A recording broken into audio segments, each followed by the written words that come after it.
In today's podcast, I'll look at the songs relating to General James Wolfe and the background to the Battle of Quebec of the 12th and 13th of September 1759.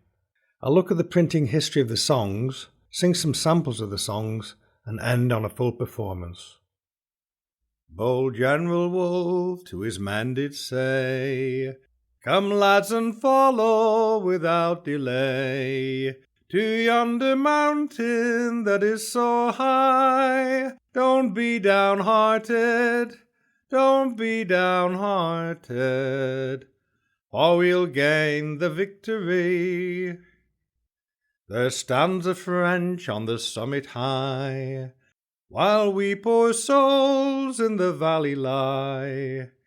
We saw them fall like motes in the sun, through smoke and fire, through smoke and fire, all from our British guns. The first broadside that the French gave us did wound our general in his left breast. Yonder he lies, for he cannot stand, yet fight on boldly, yet fight on boldly. While I live, I'll have command." That version of Bold General Wolfe was noted down by Bob Copper and appears in his book Early to Rise. The capture of Quebec by the British troops under Major General Wolfe opened up the conquest of what was then French Canada and brought it under the control of Britain.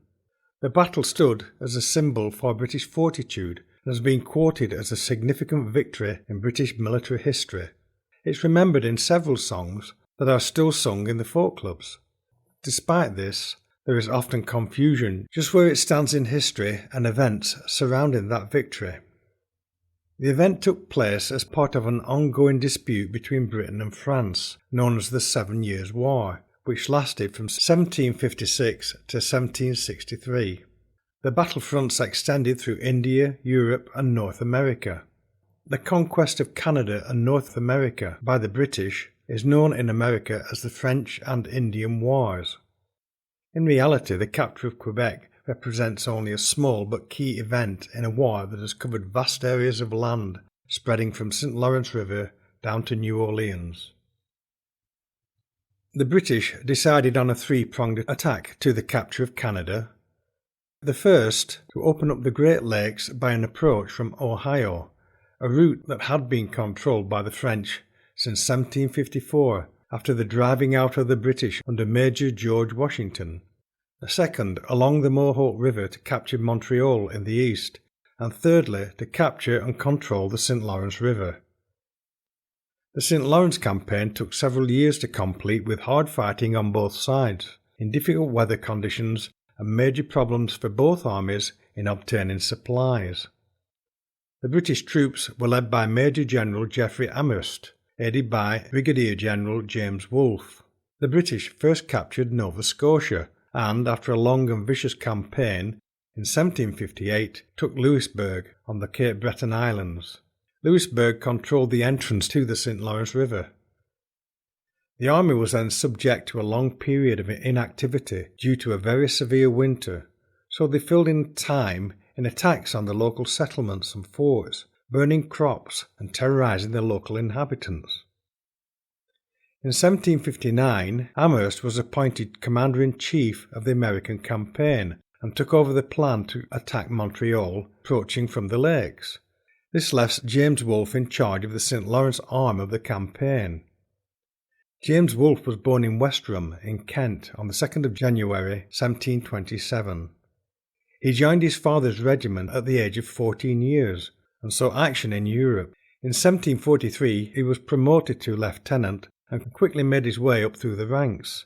In 1745 he took part in efforts to subdue the armies of Charles Edward Stuart, that is, Bonnie Prince Charlie, and fought at the Battle of Falkirk in January 1746 and later at the Battle of Culloden. In 1748 James Wolfe was 21 years old. He rejoined the forces in Europe and was promoted to Major a year later when he was put in command of Stirling Castle, to be further promoted Lieutenant Colonel of the regiment. Wolfe was sent to North America as a brigadier general to join Major General Jeffrey Amherst in the siege and capture of Louisbourg. He was 31 years old at the time of the Battle of Quebec. In June 1759, a British fleet of 49 ships and around 140 smaller craft under the command of Admiral Charles Saunders sailed from Louisbourg. This fleet carried over 8,500 British troops led by General James Wolfe. The fleet quickly captured the Isle of Orleans, which is an island located in the St. Lawrence River about 3 miles to the east of Quebec City. On the 31st of July, there was an attempt to capture the north side of Montmorency Falls, which are about 12 miles from Quebec City. The falls are at the mouth of the Montmorency River, where it drops over the cliff shore into the St. Lawrence River, opposite the western end of Isle de Leon. This failed when General Montcalm successfully repulsed the invading forces. Over 400 troops were killed or wounded. Come each death-doing dog, who dares venture his neck, come follow the hero that goes to Quebec. Jump aboard the transports and loose every sail. Pay your debts to the tavern by giving leg bail. And ye that love fighting shall soon have enough. Wolfe commands as me boys will give them hot stuff. Up the river St. Lawrence our troops shall advance. To the Grenadiers' march we will teach them to dance. Cape Breton we've taken, and next we will try at the capital to give them another black eye. For Raoul 'tis in vain you pretend to look gruff. Those are coming who know how to give you hot stuff. With powder in his periwig and snuff in his nose, Monsieur will run down our descent to oppose, and the Indians will come, but the light infantry will soon oblige them to betake to a tree. From such rascals as these we fear a rebuff. Advance, Grenadiers, and let fly your hot stuff. This song was written by a sergeant of the 47th Regiment of the Grenadiers, named Edward Botwood. He composed the song using the tune Lilies of France, just before the assault fleet left Louisbourg for the siege of Quebec. Botwood was killed at the Battle of Montmorency on the 31st of July, 1759. A siege was then set up around Quebec, while the British command instigated surveys of potential landing places on the cliffs surrounding Quebec. Farms and forts were burned in order to deprive Quebec of supplies and assistance. They also bombarded the city and nearby settlements in order to create terror and chaos and demoralize the citizens. As the siege lengthened and the seasons began to change, Admiral Saunders became concerned that a prolonged siege would trap his fleet once the river began to freeze over. Wolfe decided there was a possible access at a point called Anse-au-Foulon. This meant capturing the beachhead followed by a 53-foot climb using a narrow path up the cliff face. Contrary to popular lore, on the eve of the battle, Wolfe did not join his troops to sing Why Soldier Why, also known as How Stands the Glass Around, often known as Wolfe's Song. Instead, he was on board HMS Sutherland, spending his time with his old friend Captain John Jervis, who was later to rise to admiral and distinguish himself at the Battle of Cape St. Vincent in February 1797, during the French Revolutionary Wars. Wolfe left the ship at 2 o'clock in the morning after the signal had been made to start the assault on the cliffs of Quebec. Apparently, he quietly recited a new poem, Elegy in a Country Churchyard, by Thomas Gray, as he sat in the boat that took him to the landing place. He is reputed to have said that he would rather have written the poem than capture Quebec. On Monday evening as we set sail, the wind did blow a pleasant gale. For to fight the French it was our intent, through smoke and fire, through smoke and fire. And it was a dark and a gloomy night. Now the French were landed on mountains high, and we poor hearts in the valleys lie. Cheer up, me lads, General Wolfe did say, brave lads of honour, brave lads of honour. Old England, she shall win the day. The very first broadside we gave to them, we wounded 150 men. Well done, me lads, General Wolfe did say, brave lads of honour, brave lads of honour.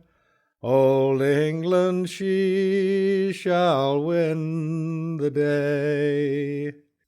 That tune and words were collected in 1906 by the Hammond Brothers from Sam Gregory of Beaminster in Dorset. The song had previously been printed in 1895 in a Garland of Country Songs, edited by Baring Gould. The song was reworked by the Watersons in the 1960s with a more harmonious ring to the tune. It was probably written quite soon after the news and details of the battle and death of Wolfe was reported to London, and appeared regularly on the broadside street songs. The song was in traditional circulation well into the 20th century and remains a folk club favourite. During the early hours of the 13th of September, 4,800 troops were transported to the landing spot at Aix-aux-Foulons. French-speaking soldiers were sent in to appease and then capture the French sentries, who thought the troop craft was bringing in supplies. The difficulties of the cliff face prevented the use of heavy artillery. They did capture some cannons from the Canadian militia, who were guarding the cliff top. By daylight, the British troops were assembled on the plains of Abraham, outside the city of Quebec. A diversion was created when Saunders' fleet began a bombardment of Beauport, a river town on the St. Lawrence River and nearby to Quebec.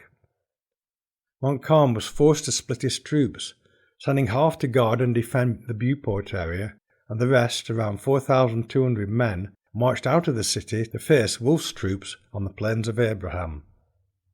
At 400 metres, the French troops fired on the British force that was lined up too deep.